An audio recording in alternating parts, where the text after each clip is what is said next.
Sino si Oliver Mueller? Ang gwapong kasing tugma ni Michelle D sa Especially For You ng It's Showtime. Sa paglulunsad ng It's Showtime sa pangunahing channel ng GMA Network noong Sabado, naghandog ang palabas ng maraming nakakatuwang sorpresa. Kasama na ang paglabas ni Michelle D sa kanilang minamahal na segment na Especially For You. Ang reyna ng Miss Universe Philippines ay lumitaw sa segment bilang ang naghahanap at kasama niya ang kanyang ina, si Melanie Marquez.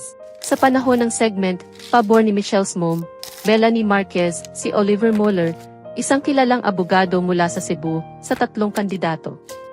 Sa huli, si Michelle rin ang pumili sa kanya. Habang ipinahayag ni Michelle ang pasasalamat sa pagiging bahagi ng malaking debut ng It's Showtime sa GMA Network noong Sabado, ipinagyabang din niya ang kanyang kasing tugma, nagpost ng litrato ng dalawa at tinag siya. Siyempre, kailangan naming tingnan ang kanyang account at natutunan na ngayon ay nagtutulungan sila.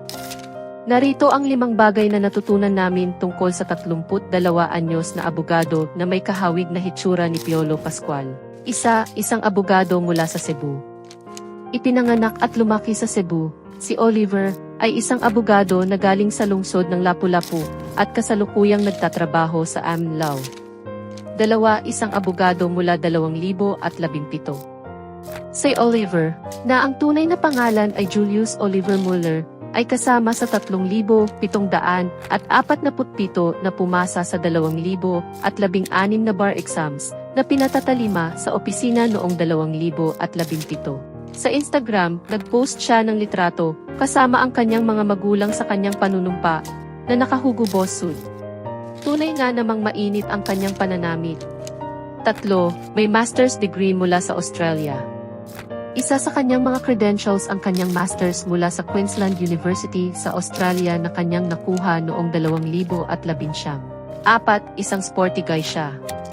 Si Oliver ay isang sporty guy na mahilig pumunta sa G1 at mahilig sa mga sports tulad ng track and field, bodybuilding, basketball, at paglangoy. Siya ay nanalo ng 2nd pwesto sa isang bodybuilding competition sa Australia. 5. May lahing German. Nagtataka ka ba tungkol sa kanyang dayuhang hitsura?